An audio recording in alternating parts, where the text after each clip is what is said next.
600 000. On peut démarrer. Moi 600 à peu près quoi. On démarre. Ouais, on démarre. Plus 46. C'est un peu compliqué. Faire attention, les micros sont ouverts. Oui, mais on peut démarrer. Wow. On attaque directement avec le... Moi, je suis membre de la communauté de justice. Oui. C'est compliqué, hein?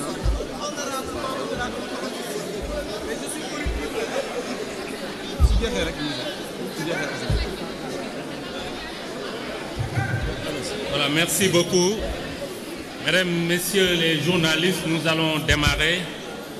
Messieurs les ministres, chers camarades, chers compatriotes, merci pour votre présence à ce point de presse. À un moment où l'exigence de vérité dans le débat public commande clarté, rigueur et responsabilité. Depuis la publication du dernier rapport de la Cour des comptes, plusieurs voix issues de la nouvelle majorité se sont livrées à de graves accusations.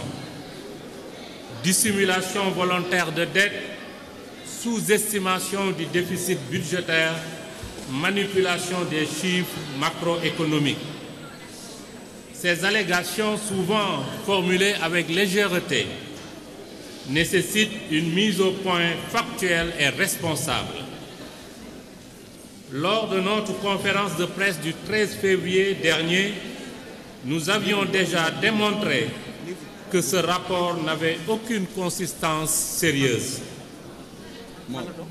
Face à cette tentative manifeste de manipulation de l'opinion, l'Alliance pour la République, parti responsable, attaché à la vérité et socle de la majorité présidentielle de mars 2012 à mars 2024, avec ses alliés, a pris l'initiative, sur instruction de son Excellence le Président Macky Sall,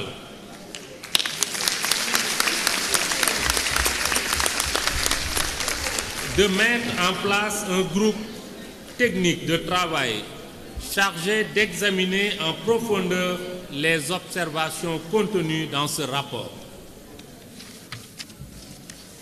Notre régime tient à rappeler qu'il a toujours agi dans le respect strict des normes de transparence budgétaire, conformément à ses engagements tant envers les partenaires techniques et financiers, mais surtout envers le peuple sénégalais.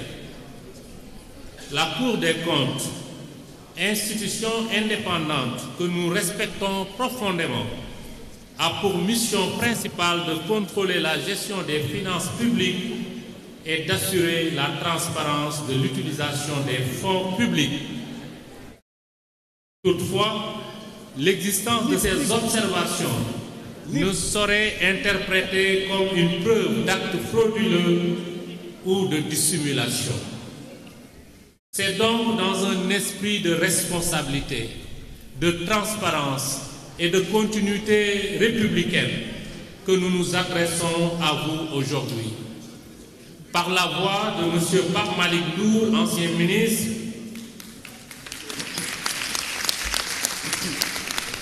il apportera des clarifications précises, démontrera la sincérité des comptes publics et replacera les décisions prises dans leur contexte économique, social et institutionnel. Je donne la parole à notre camarade Pape Malick Ndour.